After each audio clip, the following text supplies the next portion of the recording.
Tzaddikim and Tzaddikim from around the entire world. Today I have the privilege to be interviewing Dovid Pearlman. Dovid, how you doing? I'm doing well, Baruch Hashem. How are you? Thanks so much for having me. Baruch Hashem, so happy to hear. All right. Before we start this interview, I wanted to say, Dovid told me that I should mention that he was right near Oregon for second days of Pesach, and every single interviewee said that they want to be interviewed because they want a free flight to Oregon. So you are very lucky because you were just like 4-hour drive away. Wow. Okay, I have to check it out next time. Next time I was in Seattle. That's right. So close. Yeah. Portland, right? Yeah. Ever been here? I have not, but I have a friend, Dovid Pearlman, I think, is from Portland, Oregon. Do you know the Brodkins? I don't, but small world. That's true. All right. Can we share with us a little bit about yourself, your hobbies, what things you're doing? Let's hear. Okay, so a little bit about myself and what I'm doing right now. So first of all, good morning. Have my little music coffee mug. Beautiful. Yes. So I am currently actually in school. I'm finishing up college. I'm in Lander College for Men, where I have yeshiva in the morning and at night, and then in the middle, I'm studying psychology. And, oh wow! Okay. Yeah. So big fan of psychology, and as you know, also a big fan of music. And during my free time, Baruch Hashem, I get to sing at weddings and concerts. And during the summer coming up very soon, I hope to be going to a few different camps. So that is very exciting. Yes. That's really cool. All right. You're a singer. How did you get into such an intense job? What is the story behind you? Great question. So I've always been around singing. My father sings. My grandfather used to sing. Wow. Yeah. So one day, my father came up to me. I was like 8 years old. He said that he got an email that the Miami Boys Choir was looking for new members. And my dad was in the choir when he was younger.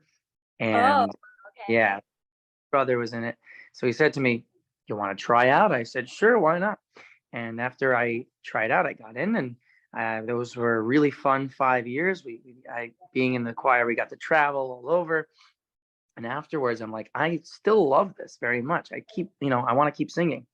So, Baruch Hashem, my parents supported the fact that I would sing throughout high school and then in yeshiva. And now I'm still singing. Wow. All right. Can you please discuss us what preparation for a music video or singing on stage looks like? What the process looks like? Yeah.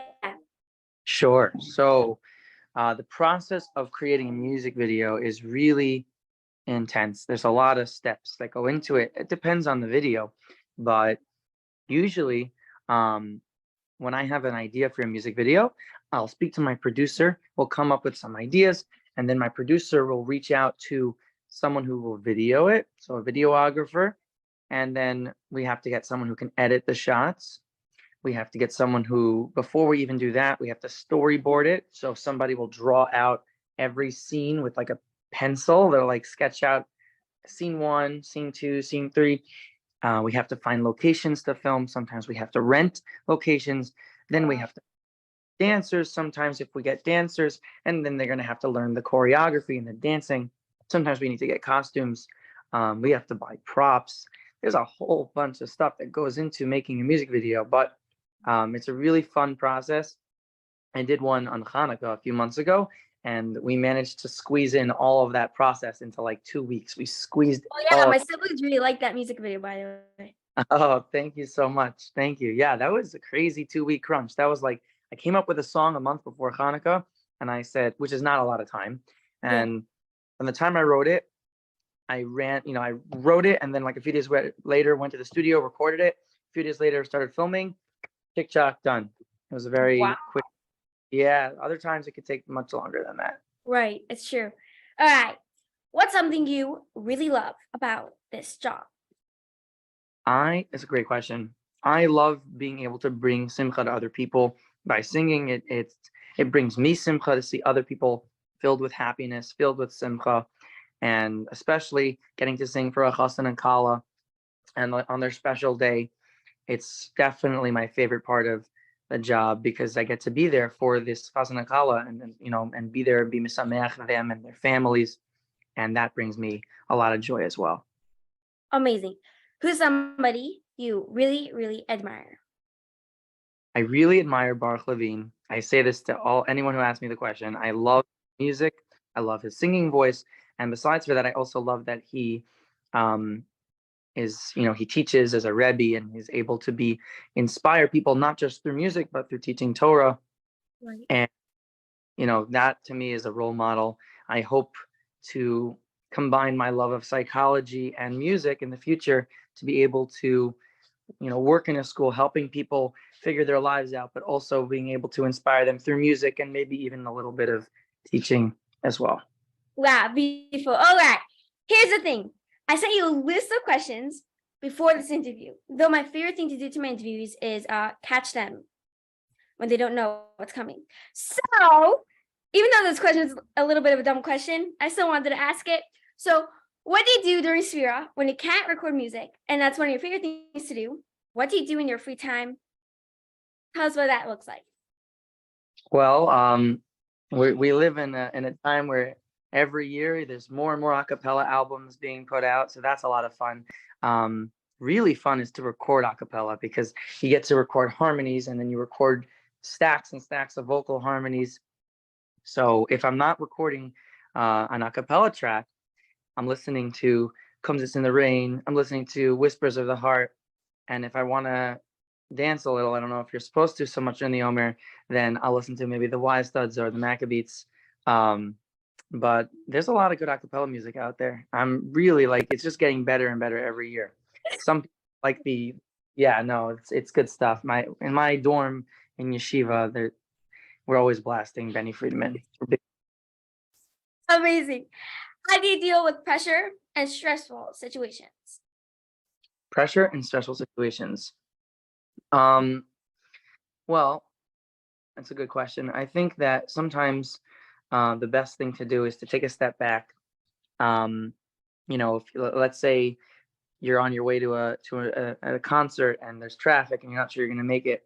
That's out of your control. And most situations, actually all situations, are not in your control. So the best way I think to deal with stressful situations is to take a step back and say, Hashem, I'm not in control. You're in control.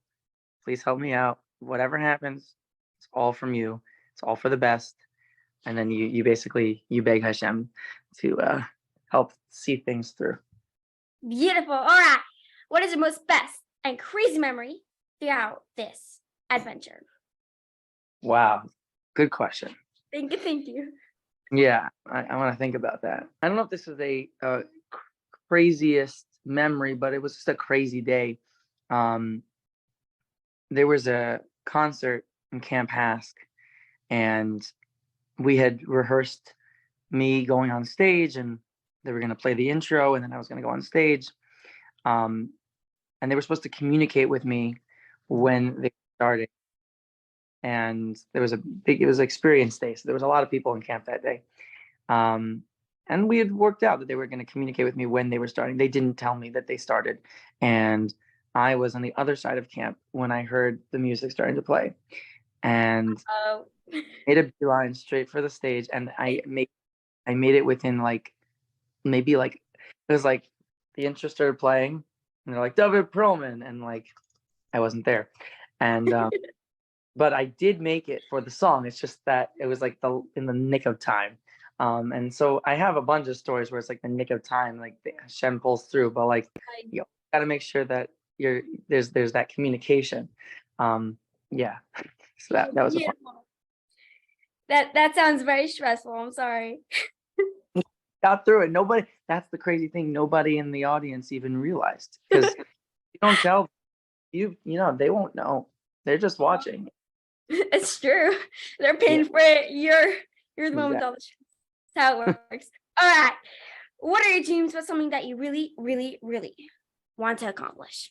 I would love to get to the point where,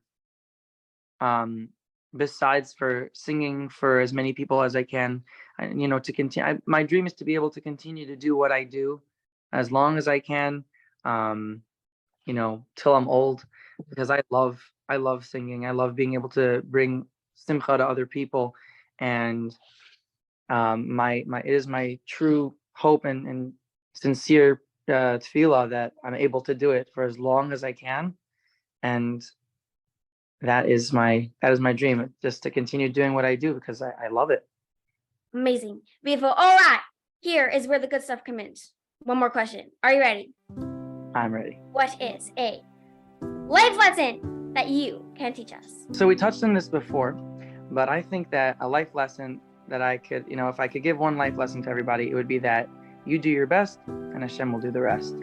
And sometimes we get caught up in work and we get caught up in life, and it's very easy to think that you're in control. And then Hashem sends us reminders that He's in control. And the best thing to do is to know, and this is actually something that should make you very relaxed, is to know that you could do all the work in the world.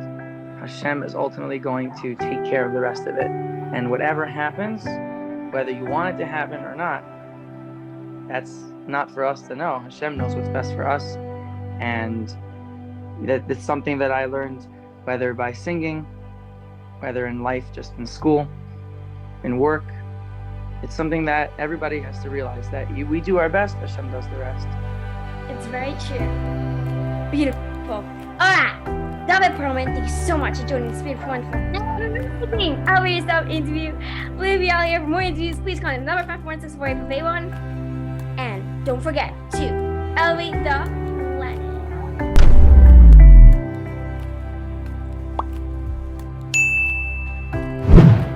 To be added to the EGOT group chat, please contact the number 541-604-8581.